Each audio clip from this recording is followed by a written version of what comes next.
দর্শক সবাইকে স্বাগত জানাচ্ছি ক্রিকেট ফ্রেন্ডজির পর্দায়। আমি এই মুহূর্তে আছি আর প্রেমাদাসা কলম্বোতে। যেটা বলে গেছিলাম ইনিংস ব্রেকের টাইমে যে যখন আসবো তখন একটা ভালো খবর নিয়ে আসতে চাই, আর এতক্ষণে নিশ্চয়ই আমার বলার কোনো দরকার নেই, আপনারা নিশ্চয়ই জেনে গেছেন। আমি যতক্ষণ লেট করেছি আসতে আসতে ততক্ষণে যে বাংলাদেশ ভালো খবরটা পেয়ে গেছে। তবে কিভাবে পেয়েছে, আমরা বাঙালি যারা আছি কিংবা আমরা বাংলাদেশের ক্রিকেট যারা রেগুলার ফলো করি, যারা বাংলাদেশ ক্রিকেটের সমর্থক আছি, তাদের কাছে কিন্তু একটা কথা বেশ প্রচলিত আছে, একটা লাইন যে বাংলাদেশের খেলা দেখা স্বাস্থ্যের পক্ষে কিংবা হৃদযন্ত্রের জন্য খুব বেশি সুখকর না। সেটাই হয়েছে আজকেও। বাংলাদেশ একটা যেই পুঁজিটা নিয়েছে এই মাঠের জন্য লড়াই করার মতো একটা পুঁজি বাংলাদেশ পেয়েছিল। তারপর সেখান থেকে বাংলাদেশের বল হাতে বাংলাদেশের যে শুরুটা, আর্লি একটা ব্রেক থ্রু আসলেও, আর্লি একটা উইকেট আসলেও কুশল মেন্ডিসের যেই ব্যাটিং, সেই ব্যাটিংটা বাংলাদেশকে খেলার বাইরে নিয়ে যাচ্ছিল। মনে হচ্ছিল যে 11 ওভার 10 ওভারেই 70-75 রান যখন শ্রীলঙ্কার স্কোরবোর্ডে উঠে গিয়েছিল, মনে হয়েছিল যে Bangladesh will lose the game, আর বাংলাদেশ এই ম্যাচে আসার সম্ভাবনা নেই।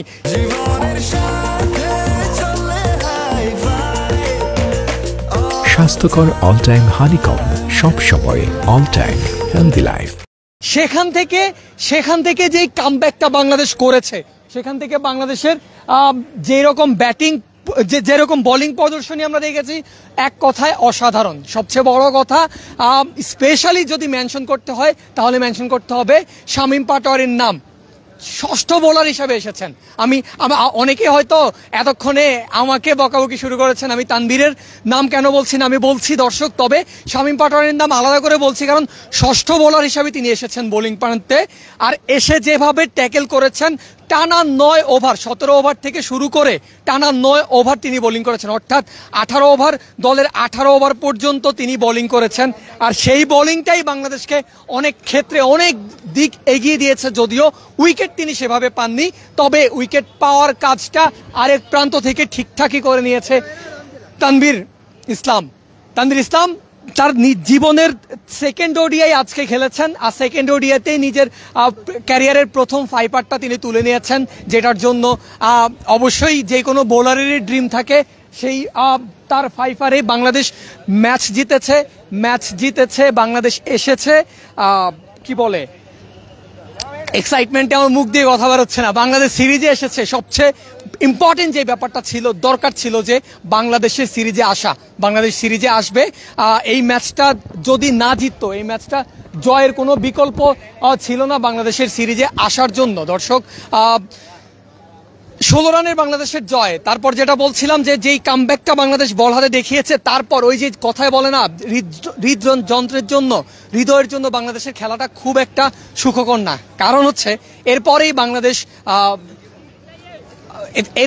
বাংলাদেশ যখন আবার শ্রীলঙ্কা 8 উইকেট যাওয়ার পর, 8 উইকেট যাওয়ার পর শ্রীলঙ্কা যেই কামব্যাকটা আবার তারা ব্যাট হাতে করেছিল, একটা সময় মনে হয়েছিল যে ম্যাচটা হয়তো বা বাংলাদেশ থেকে বের হয়ে যাচ্ছে। তানজিম সাকিব একদম শেষ যেই বলটায় উইকেটটা নিয়েছিলেন, তার আগের বলটাতেও তিনি একটা ক্যাচ, নিজের বলে নিজে ক্যাচ ধরতে পারতেন। আমরা দেখেছি ফিল্ডিং কোচ বেশ লম্বা সময় ধরে ফিল্ডারদের এখানে ফিল্ডিং করান, মাঠে ফিল্ডিং করান, পেছনের ক্যাচগুলো বেশিরভাগ ধরানোর তিনি ট্রাই করান। সবকিছুই আমরা এইখানে দেখেছি। ওইরকম একটা ক্যাচ তানজিম সাকিবের সামনে আজকে নিজের বলে ধরার সুযোগ ছিল, কিন্তু যদিও ক্যাচটা অনেক কঠিন, কিন্তু তিনি ধরতে পারেননি। তবে ঠিক তার পরের বলটাতেই সাকিব দিয়ে দিয়েছেন জবাব, যে জবাবটার অপেক্ষায় তিনি ছিলেন, যে জবাবটার অপেক্ষায় বাংলাদেশের লাখো মানুষ ছিল, লাখো দর্শক ছিল। অপেক্ষাটা একটা বাংলাদেশের একটা জয়ের। যে গত ম্যাচটা বাংলাদেশের ম্যাচ ছিল। আমরা সবাই জানি বাংলাদেশ কোন জায়গা থেকে, কোন ভালো একটা পজিশন থেকে বাংলাদেশ ম্যাচটা গিয়ে হেরেছে। আজকের ম্যাচটা সেম। বাংলাদেশ যখনই হাত থেকে ম্যাচটা মনে হয়েছিল ফসকে যাচ্ছিল, তখন সেখান থেকেই বাংলাদেশ ম্যাচ বের করে নিয়েছে। আমি আগেই বলেছিলাম, ইনিংস ব্রেকে বলেছিলাম, এই ম্যাচ বের করে আনতে হলে বোলারদের নিজেদের সেরাটা দিতে হবে। বোলাররা নিজেদের সেরাটা দিয়েছে, বিশেষ করে স্পিনাররা নিজেদের সেরাটা দিয়েছে। বাংলাদেশ ম্যাচ বের করে নিয়ে এসেছে। সিরিজ এখন 1-1 ড্র। কলম্বো পর্বটা, ওয়ানডের জন্য কলম্বো পর্বটা শেষ হলো। নেক্সট ম্যাচ ক্যান্ডিতে, পাল্লেকেলে স্টেডিয়ামে, সেখানে হবে চূড়ান্ত ম্যাচ, সিরিজ নির্ধারণী ম্যাচ আজ Sri Lanka Bangladesh cricket match already একটা তকমা পেয়ে যায়, যেটা ইনফর্মাল ল্যাঙ্গুয়েজে যদি আমরা বলি নাগিন ডার্বি বলে। আর ওই নাগিন ডার্বির ফাইনাল ম্যাচটা ওইখানেই হবে, যে ম্যাচে ডিসাইড করবে সিরিজ কে জিতলো। দর্শক, এই ছিল আজকের ম্যাচের, এর বেশি কিছু আর বাড়িয়ে বলার প্রয়োজন আছে বলে মনে করি না। কিছুক্ষণ বাদেই হয়তো ক্যাপ্টেন নয়তো ফাইফার তোলা তানভীর ইসলাম আসবেন, তিনি কি জানিয়েছেন, ম্যাচের কি পরিস্থিতি আমরা আরও একটু আপনাদের ডিটেল জানানোর চেষ্টা করব। তার জন্য ক্রিকেটের সব খবর জন্য নজর রাখতে হবে ক্রিকফ্রেন্সিতে। আপাতত শ্রীলঙ্কার কলম্বো আর প্রেমদাসা স্টেডিয়াম থেকে বিদায় নিচ্ছি। আল্লাহ হাফেজ।